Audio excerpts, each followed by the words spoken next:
Derek, with foreclosures obviously being, an unfortunate trend lately, there's a lot of what we call bank-owned properties on the market, which is real estate that basically the bank owns and they want to get rid of. Can you, how do you go about buying a bank-owned property, and how's it different than, buying a regular property that's being sold by someone? It's the process is very similar to normal buying. I mean, you can contact a real estate agent. I'm actually helping a couple of people right now that are specifically looking for bank-owned properties.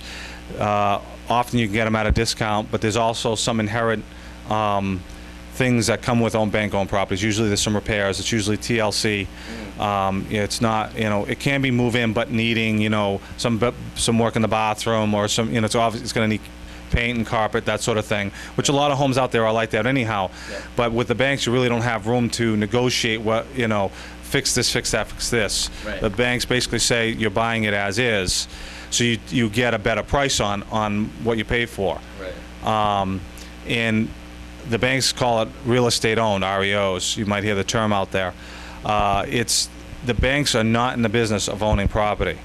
They want to lend money. Exactly. And for every dollar that's held up in owned property, so say they have basically they're holding capital if they own these properties. They're not making interest on them. They're paying taxes, and they're and other things that need to be paid on a property, and they're losing money. Not only that, but they have to withhold extra money on top of the $300,000. They have to hold in another account because of their federal regulations. So there's a larger amount of money they're not able to loan. Right. So they want to get rid of these properties. They're motivated sellers, which is a great thing for people who want to buy. And so you can usually get a decent deal. You just have to usually be ready to do a little bit of work when you get into it, because there's usually some TLC involved. So there's no need for a home inspection when you get a bank-owned property, is that right? Because you're buying as is? Absolutely not. You definitely want to get a home inspection because you want to know what you're buying. I always recommend, no matter what the circumstances, always get a home inspection. Okay. Unless you're a home inspector or a contractor that's been in the business forever, get a home inspection, because there are things that you're just not looking for that could be a major issue. Foundation issues, sill issues that are, more than just say replace a couple of cabinets, paint a couple of walls, replace a window. Okay.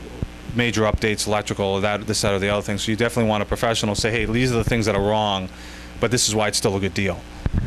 So basically, if you find out all the faults of a property, and even though it's sold, though it's sold as is, you want to get a home inspection, but you can't typically negotiate because of those things. Right.